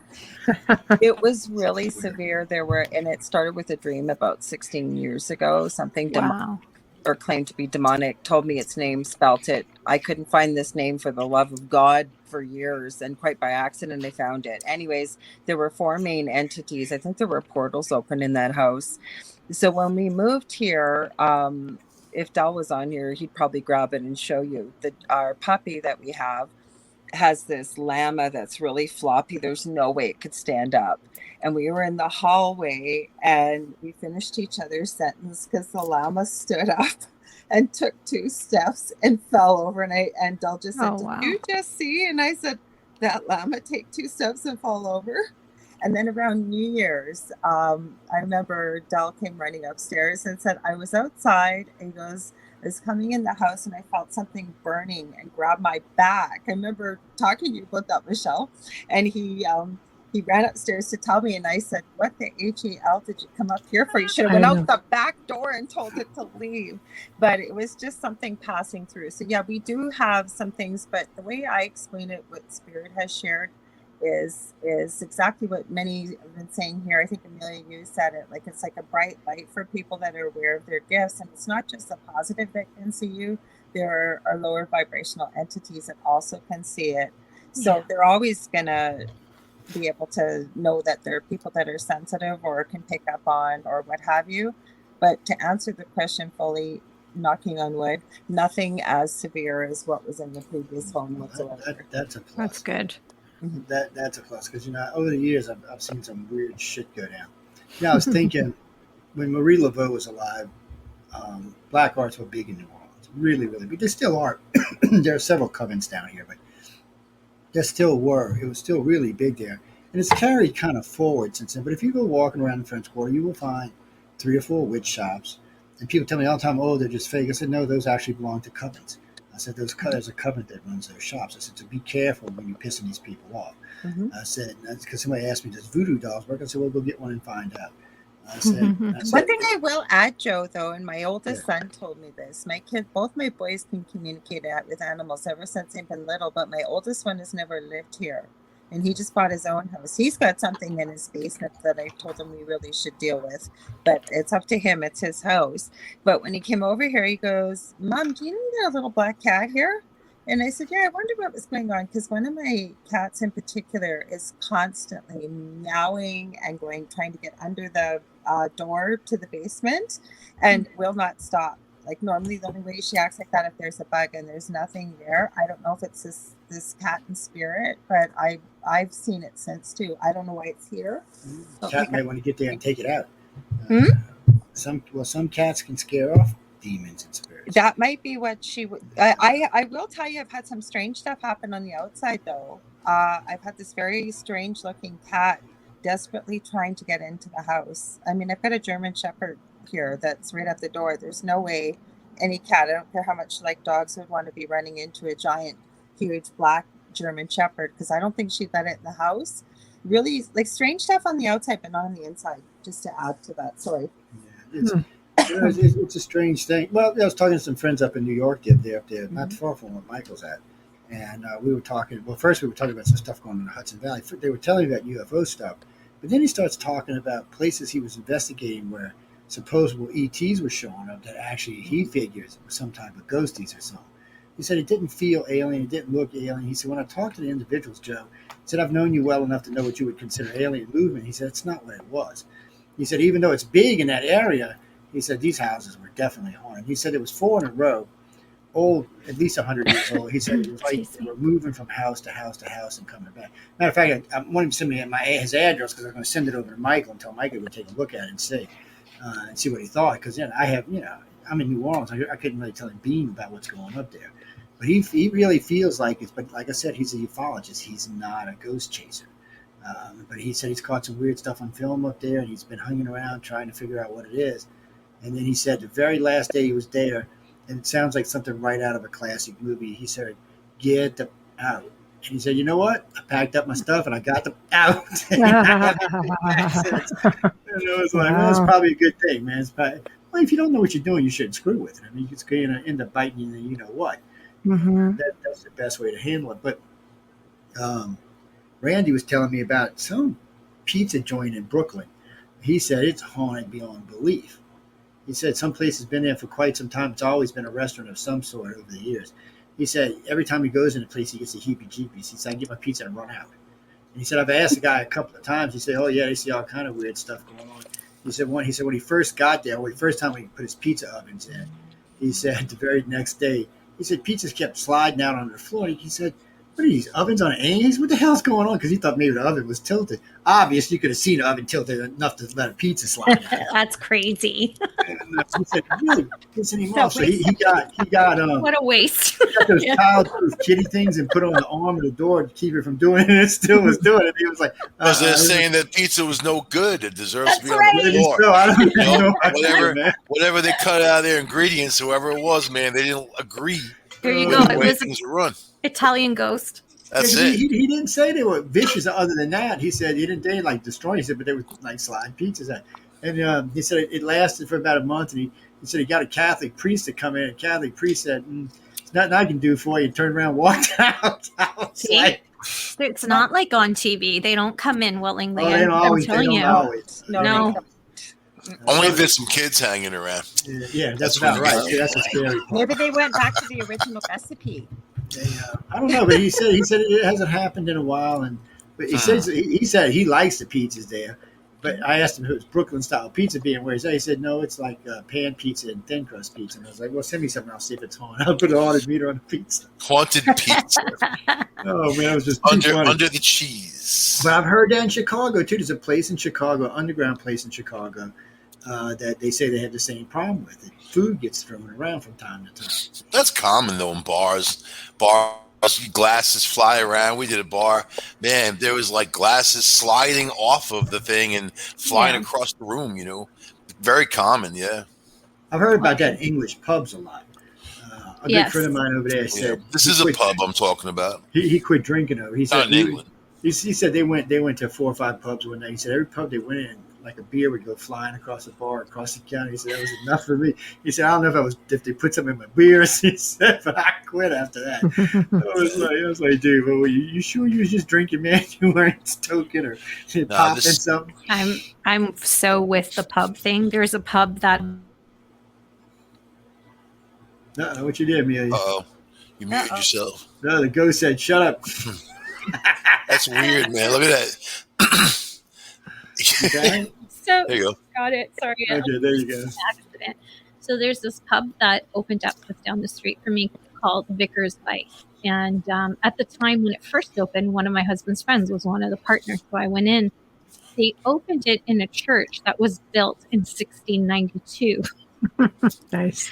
I can only tell That's huge in Europe. They're all over the place. not sit through a lunch there. I don't get scared easily, but like Michelle, I startle very easily, like extremely, probably the worst baby ever. But I couldn't sit through it. I could see, because the restaurant was up top, so it's almost like you're in the rafters of the church, and looking down, I could see, being a medium, I could see the funeral processions going in and out, and horse and buggies and all this stuff. And I was just like, what the hell, man? Like, this is literally 3 kilometers from my house. This is insanity. Imprint, maybe. Residual. I don't know, because I felt like there was a lot of residual, like you said, with the funeral, but then the other, I would not use the bathroom. I literally got through, I don't even know how much of my lunch. And I'm like, she's like, do you want to take it to go? I'm like, absolutely don't want to take anything from here to go. Thank you. Here's your tip. I'm out of here. As Joe would say, dimensional bleed. Yeah, and Right, he asked, freaking drive that one home. well, he asked John, he's like, well, what did your wife think? He goes, well, she didn't stay long enough. Like, it wasn't to see if it was haunted. He just was asking, what did your wife think about the food? And I'm like, yeah, I didn't get that far. Fine, but the ghost really sucked. We told them not to come with us. You stay here, And Oh, I mean, and like, that's the you worst surround thing, yourself- right, Michael? How many people say, you can come home with me? Yep. You coming on Oh, with me? yeah. The hell with that. It's crazy when they do. I mean, like my friend Pete and I just kind of look at each other like, what the fuck? Like when people say that, you're like, oh my God, really? Yeah. But they're like, oh, no, I know what I'm doing. I have experience. No. I don't think any of them have had real experiences, because if they did, they would never invite them to continue home with them. No. Especially a child. That's Especially really a child, man. Yeah. Yep. No mischievous thing. Well, any place we move into, new Linda always sets up. She's got these 6 turrets she uses, and she sets them up over the doors, and just to keep stuff out of the houses. Because when we first got married, there was always shit coming and going. I put a broom over the a lot door. of weird stuff. Yeah. Too, Brooms work too.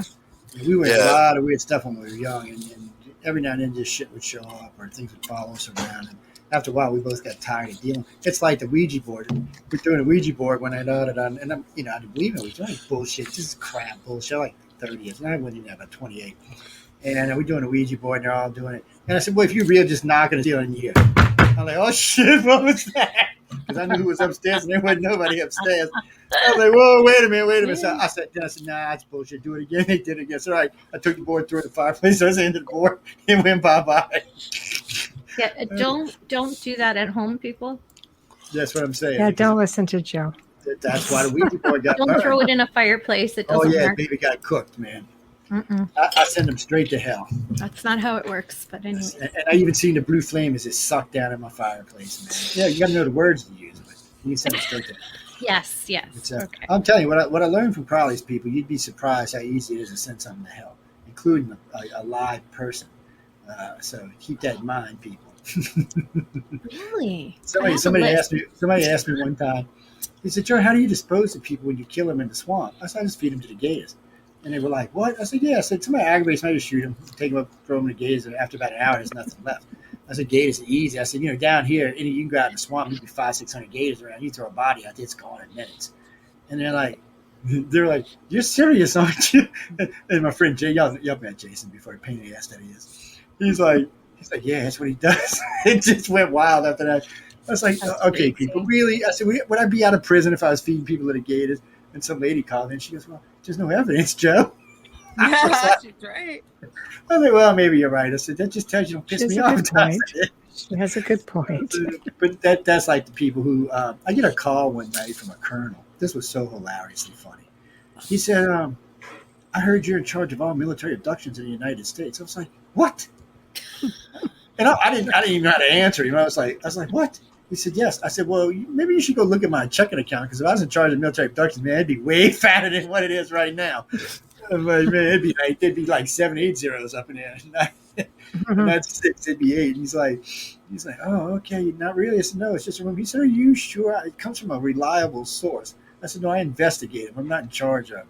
I said, it's not like I'm pulling people's names and saying, here, go probe this individual and that individual. That was just hilarious, funny. But, you know, and I was listening to, what's his name, the guy from Face Off, not John Travolta, Nicolas Cage. I was listening to him talk about his house down here. And this woman walks up and down the stairs. She's got this up staircase, and then he's got a balcony that runs across, and then there's the eave hanging down.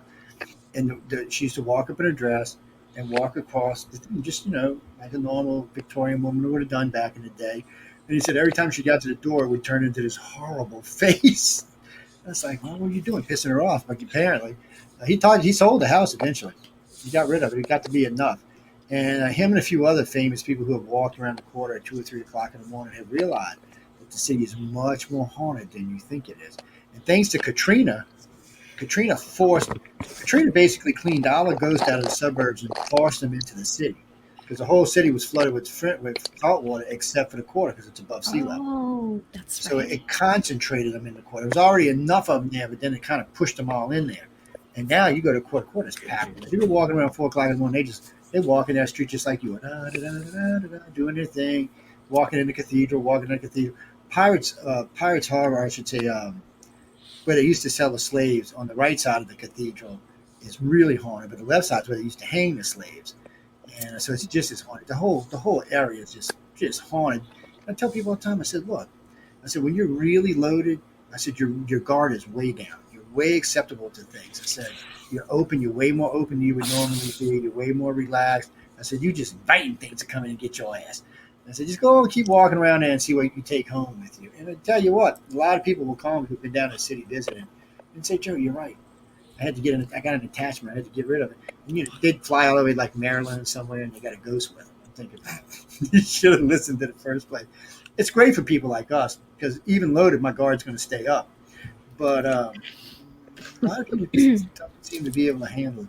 And it is a really, really haunted city. I mean, it's always been a haunted city. It was haunted. It was haunted when it was built, because it was built on, half the city was built on Indian burial grounds. So, I mean, you already got that haunted, and God knows how many people the English and the Spanish and everybody else killed down there, and then the white man killed even more. It's just, if you want to come get haunted, it's a good place to hang out and see. A lot of, like, the Royal Sonesta's haunted. A couple of the big hotels are haunted. The Monteleon's another place that was built right on top of an Indian burial ground. It's just haunted as could be. When you talk to people who work there, I've talked to a couple of people over the years, butlers and different people who work there, concierge and stuff like this. I said, the place is unbelievably haunted. I said, why are you still working there? Because it pays really, really good. So apparently they pay you for working in the haunted places. Well, because they probably can't keep employees, but your cemeteries and your graves are so beautiful. And the city's surrounded by them. That's the other freaky part. They're beautiful, though. But I will tell you that Marie Laveau is not buried in Cemetery 1 or Cemetery 2. Even that's where everybody says she's buried, but she's not. She's buried out in the swamp in a private cemetery where her family buried people. And yes, I have found it. It took a long time to find the location, but I only found it because I met her grandson. John DeSalvo got pissed at me on radio, and I said, John, I know her grandson. He's a friend of mine. That would be funny. Actually, it's her like great grandson, but still, we got to talking one night. Met him in a club. Good looking guy too. We got to talking, and he said, I've heard you on the radio before. I said, yeah, I do a little radio here and there. He said, yeah, I've heard you talk about the city and how much the city. He said, I heard you one night talking about my great-grandmother. And it surprised me, when he said it. And we got to talking, and he said, do you really want to know where she's buried? He said, but you got to keep it a secret. And I said, yeah, sure. As he blabs it off to 2 million people just now. No, I didn't say where it was. There's lots of if you ever want something out, just tell Joe. You won't find it. You'd have to have a guide to take you there. You're not going to find it otherwise. Matter of fact, most of y'all would probably end up getting hurt or eaten by gators trying to find the damn place. It's where she used to do a good majority for witchcraft at. People used to think she practiced in the city. She did practice some of it, but most of it was outside on private land they had. Way out there, they had a cabin out there, a nice cabin out there in the swamp, which is still there, by the way. And but you're not going to find it unless you know where it's at. You could walk that swamp. The swamps are huge down here. They're cool, man. The swamps are cool. There's so much nature. There's flowers. It's just so beautiful, you know. They're really cool. And the grave doesn't And there's have a name on alligators it either. yawning. I'll have to play that for you. We'll get ready to end the show in a few minutes. Do alligators fart? I assume they do. Is there a certain noise you equate it sounds like what a human does. It bubbles out the water. little jacuzzi going on. It's alligators are funny because they hiss and they growl and they croak and stuff. I know they hiss, but I assume they yawn. They actually sound like, if you ever watched a movie like the dragon when he growls at you, that's what they sound like. It's probably what they're using actually is alligator sound. They sound like big ass reptiles, is what they are. But if you don't know what they are and you're out there in a swamp, it's going to scare the bejesus out of you. You're going to be like, "What the hell was that?" Especially a big one, because big ones have them big, deep voices. And they go out for the echoes for miles. So especially at swamp at nighttime, it echoes for a good range.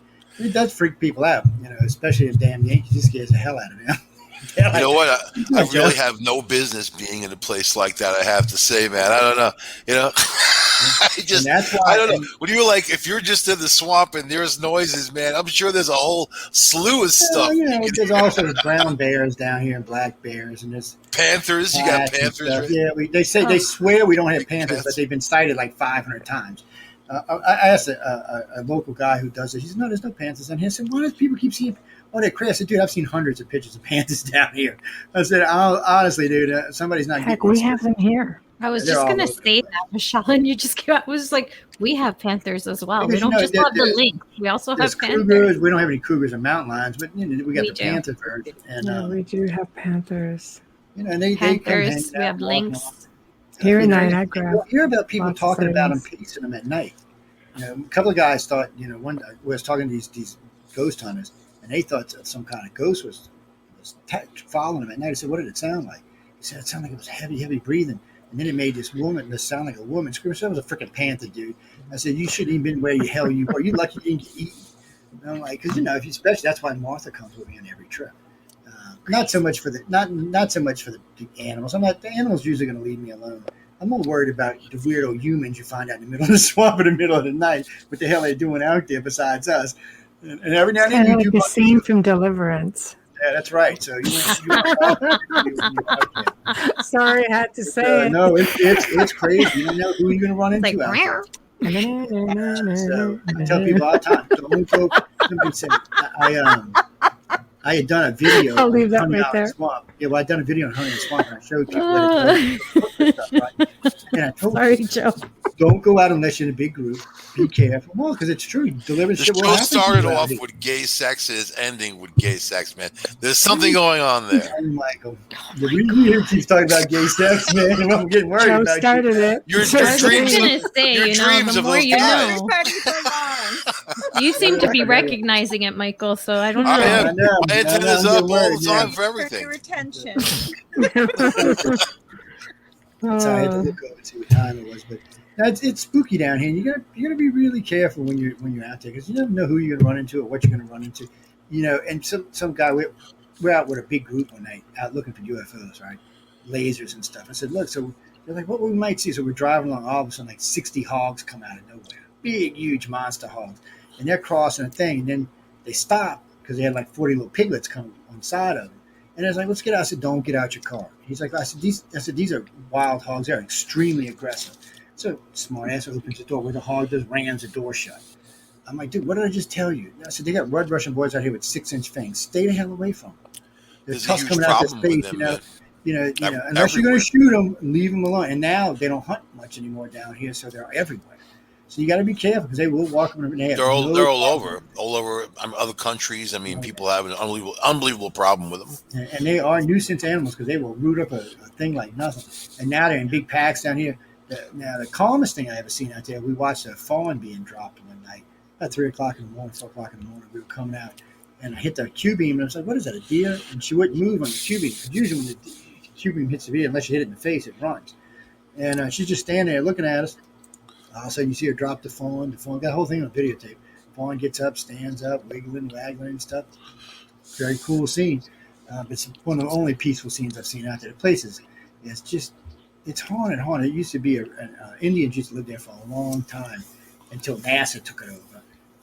NASA owns all that land now. So NASA owns Now there's aliens instead of ghosts. There's still ghosty out there too, because that's where I got that videotape of the guy walking across the high. And you see, that irritates me. We're driving along just about 25 miles out through on a gravel road with the video camera running. And didn't see anything. Get home, watching the tape. Like 6 months later, watching the tape. Some guy in boots, jeans, flannel shirt, nice haircut, parted to the side, little mustache, walking across. I mean, that's how much detail it was walking across the road. But you could see he was translucent. But he was aware of us because he looked, well, maybe he was looking at somebody else, but he looked right at the car. So I figured he was looking at us. Man, it might have been something else behind us we just didn't see. And that's also where we seen the black thing, which no one has figured out what it is yet. I've got reports of the black thing all across this country, all across y'all's country, all across Europe. And people, the black thing is something that gives you an unreal sense of fear. When you see this thing, so for us, we're way back in the swamp, 14 miles back, deep in the swamp. So Linda and I are talking. I got the moonroof open. We're in the black Nissan. And the car is black. There's no silver on it anywhere. The rims are black. The bumpers are black.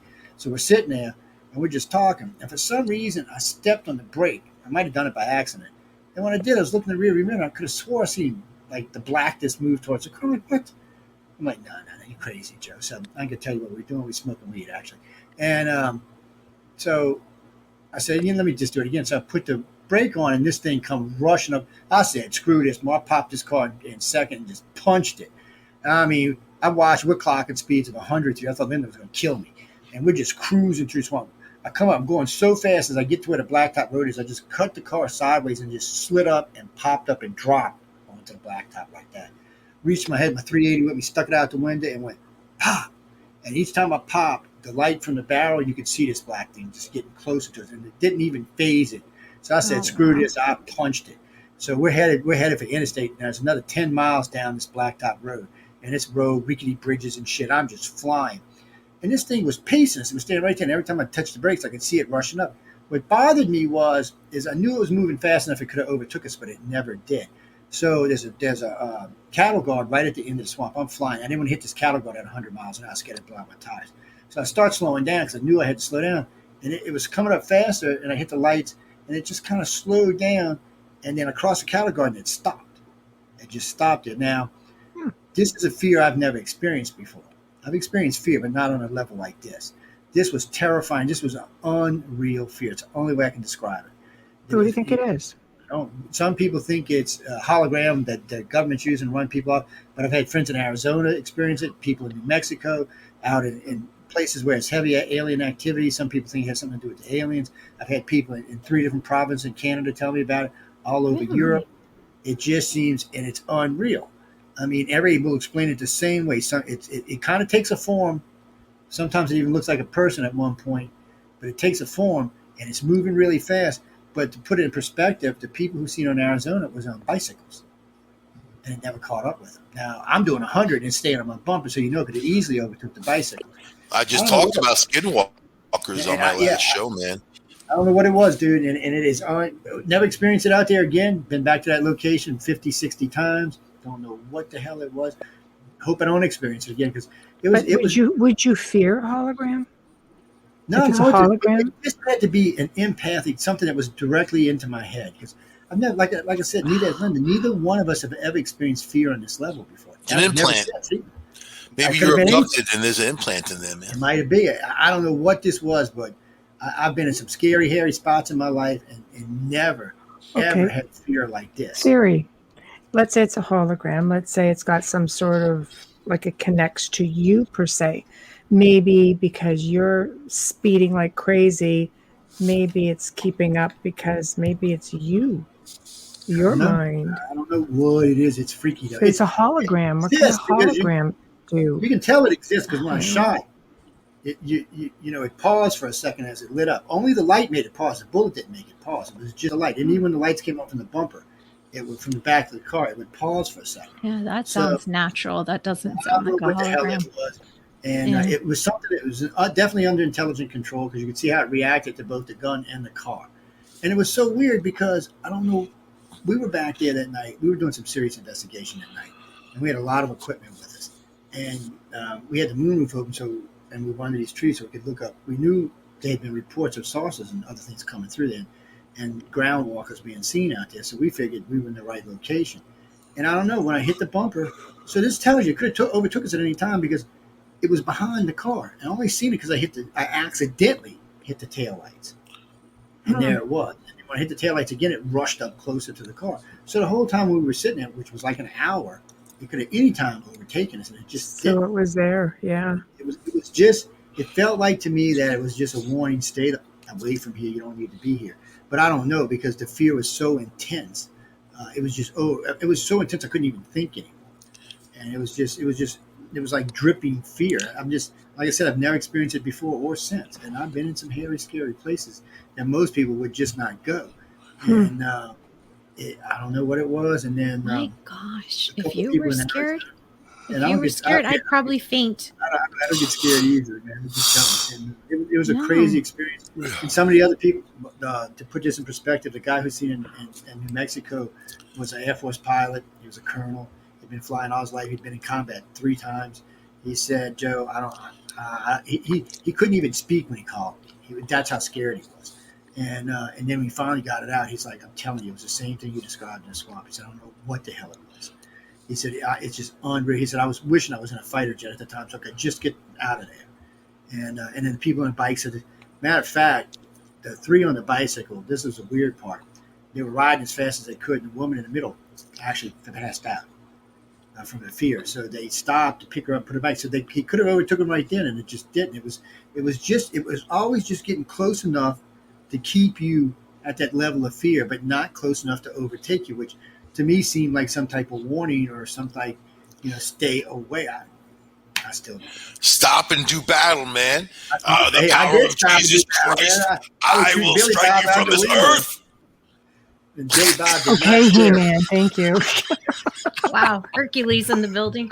Hey, if it doesn't work, it doesn't work. You're screwed, but at least you tried. I've taken people back there since. It might be scary because, it's easy enough if you know you're dealing with some sort of entity or spirit that you're familiar with, because there's enough out there, enough people have done it where they have their theories as to what works and what doesn't. But when it's something that you've never seen or experienced, or a majority of people haven't, it's only maybe, a few people that, contact you or discuss it, like there's really not, like you kind of left like you're a sitting duck in a way.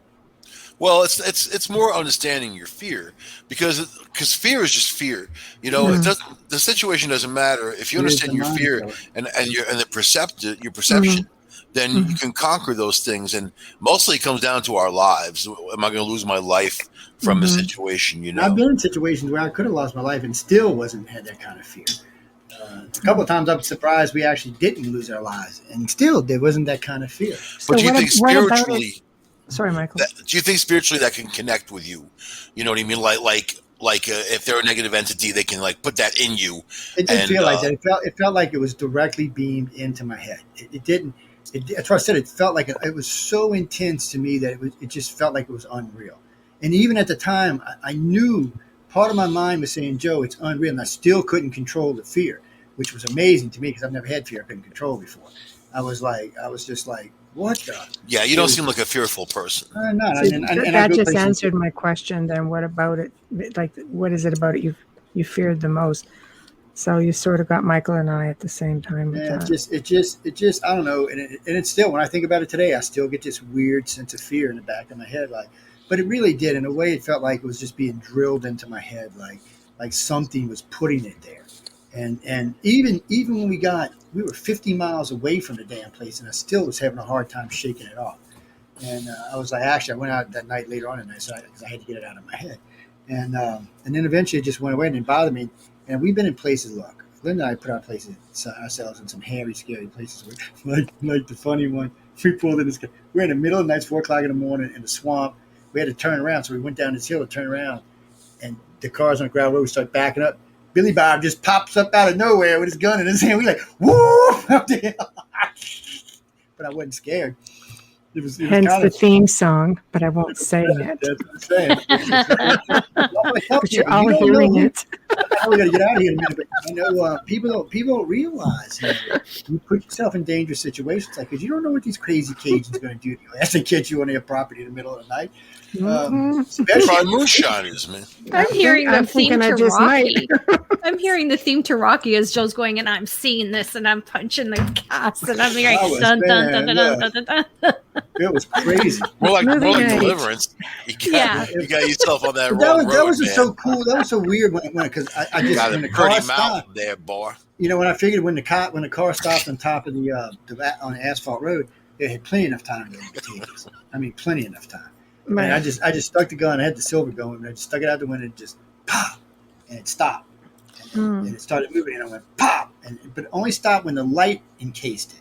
The bullet didn't mean squat to it. Whatever it was wasn't scaring no damn bullets. But for some reason, the light affected it, and then the brake lights would kind of affect it. But if I thought about it harder at the time, I'd have kept my foot on the brake lights the whole time out the swamp. I was flying. I was like, ooh. I had to keep all my skills because these roads are not meant. These roads, the speed limit back there is 20 miles an hour. I was doing about 110. These roads are not meant to speed on. I think that our bodies, when we know something is different, or not even beyond our senses, our simple senses, inside, when we know something's different, that's what ignites that kind of fear. Like the time that my friend Andy and I were at Montauk, and then that thing was above us that we thought was some kind of helicopter, but it wasn't making a noise. And then as we were leaving, we got surrounded by government cars, police cars, and all that other stuff. And they were screaming, what were you doing at the base and whatever, like this 4:30 in the morning. I was 17, 18. I mean, I didn't know there was a base there. And I was scared, not because of the cops and the guys in the suits, because of the thing. And it was weird, you know what I mean? That was like, man, I shouldn't be here. You get a feeling I shouldn't be here right now, man. When in doubt, get out. You just got to go. And, I like that. When in doubt, get out. That's the truth. That's how it should be. So, but I know we got to get out of here. So Michelle, tell them hi. Laura Lee, Amelia, Bike. We're going to hit the road. Well, hi. You can find Amelia and I on the Outer Realm every Wednesday, Thursday night. 8 to 10 Central, 9 to 11 Eastern. You can find Joe and I every Saturday, 5 to 7 p.m. Central. Racking up some numbers, by the way. 6 to 8 Eastern on the Gray Zone Uncensored. Yeah, go vote for us. Just saying. And I was watching the archive. It is racking up some numbers. Laura Lee? I will be on at 9:00 tonight. I have a huge guest. I have Dr. Rima Labo. Her husband is pretty high up in the military. She's been talking about what we're going through right now around the world since 2009. She has her own podcast. She's quite the character. She's a physician. She's been treating autism, all kinds of things. We're going to have a big show. So she will actually be on at 9:30. My show will start at 9, so I have me for about half hour. So you'll join me. And actually, I'm glad you said that. You made me think about something. Sorry, I didn't mean to cut you off. But when I was looking at your thing for earlier, we are on Vimeo, by the way, ladies and gentlemen. I had forgot about that. We're also on Roku. I had forgot about that as well. We're on Roku. If you there's 3 ways to get us on Roku. Actually, I forgot. We're everywhere, man. It's hard to keep track of all this crap. But we really are. We're on all of Roku's a big deal, Joe. I forget, it's one of them things. Actually, we're on because Roku has YouTube and several other venues that we're on, and so that's where easiest to find us there. If you have Roku, you can find us there. But if you also have Vizzo, like if you're running the television like that or something like that, we're also on those as well. So I really don't know where we're not. Vimeo is different though. We're on only got a few videos up there, I think. But anyway, we'll put more of that in if I remembered about it again. Well, really finished what you're saying, babe. I didn't mean to cut you off. That was it, actually. So I hope you guys will join me. I'll be keeping an eye on the chat. We can always see StreamYard, but I will we'll be on the UFO Paranormal Radio YouTube channel. That's where I usually get people to tune in and to chit chat and join in the conversation. So I hope you'll join me and love doing this with you guys as always. Thank you. Yeah, you got anything to say, sweetie, while we're going No, on? Michelle spoke for both of us, thank God. And I just want to say thank you for having our guests. Our guests for this week. Yeah, I have to look because we have We could split up the announcement. So there you go. There you go. I got this. Give me 1 second. This Wednesday night, we have Dr. Rita Louise with us. She's a returning guest, but of course, the subject matter is going to be different. So if you didn't catch it the first time, hit SoundCloud, search The Outer Realm, and you search Dr. Rita Louise, and you can catch up. On Thursday night, we have Dr. Elliot Van Dusen, who's a former RCMP officer, gone into paranormal and a parapsychologist. So that's going to be crazy ass good too. So both shows are on at 9 p.m. Eastern Time, 8 p.m. Central Time, right here on United Public Radio. Uncle Michael.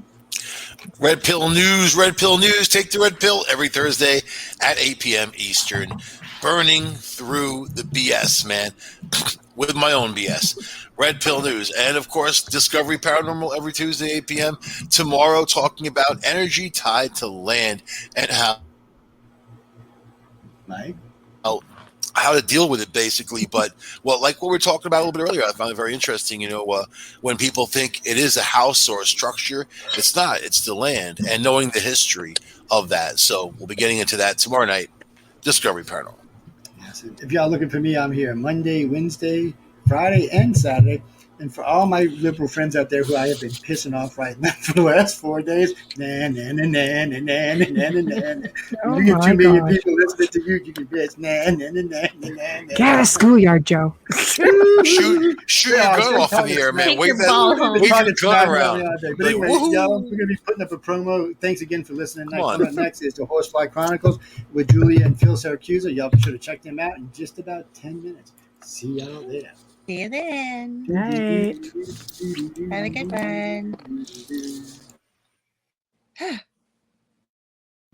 All right, everybody, it's time for you to get out and nominate for your favorite podcast. There are 4 amazing shows I want you to consider for the People's Choice Podcast Awards, the longest-running premier awards event in the podcasting space, open to shows worldwide. You can vote at podcastawards.com and nominate the following shows. Writers and Illustrators of the Future podcast in the categories of education and storyteller drama.